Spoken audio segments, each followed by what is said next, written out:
Hi ಎಲ್ರಿಗೂ ನಮಸ್ಕಾರ.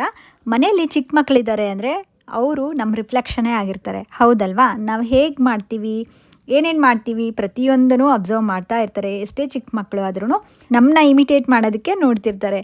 ಅದೇ ಥರ ನಮ್ಮ ಮನೇಲೂ ಸಹ ಒಂದು ತುಂಬ ತರಲೆ ಮಾಡೋ ಅಂಥ ಲಡ್ಡು ಇದ್ದಾನೆ ನನ್ನ ಮಗ. ಅವನಿಗೀಗ 1.5 ವರ್ಷ. ಆದ್ರೂ ನಾವು ಮಾಡೋ ಪ್ರತಿಯೊಂದು ಕೆಲಸನೂ ಅಬ್ಸರ್ವ್ ಮಾಡಿ ನಾವು ಮಾಡ್ದಂಗೆ ಮಾಡಬೇಕು ಅಂತ ಅಂದ್ಕೊಂಡಿರ್ತಾನೆ. ಸೊ ಅದರಲ್ಲೂ ಮೊನ್ನೆ ಸಹ ಎಲ್ಲರೂ ಸೇರಿಕೊಂಡು ಬಟಾಣಿನ ಸುಲಿತಾ ಇದ್ವಿ.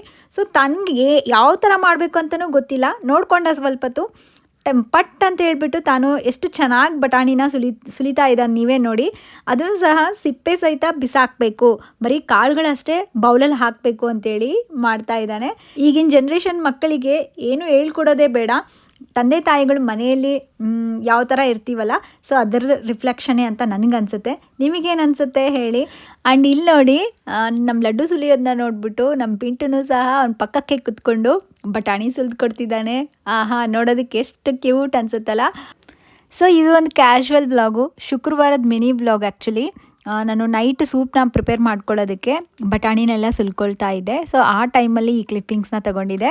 ವಿಡಿಯೋ ಇಷ್ಟ ಆಗಿದ್ದರೆ ಲಡ್ಡುಗೊಂದು ಲೈಕ್ ಕೊಡಿ, ಆ್ಯಂಡ್ ಇನ್ನೂ ಜಾಸ್ತಿ ಇಷ್ಟ ಆಗಿದ್ದರೆ ಕಮೆಂಟ್ ಮಾಡಿ.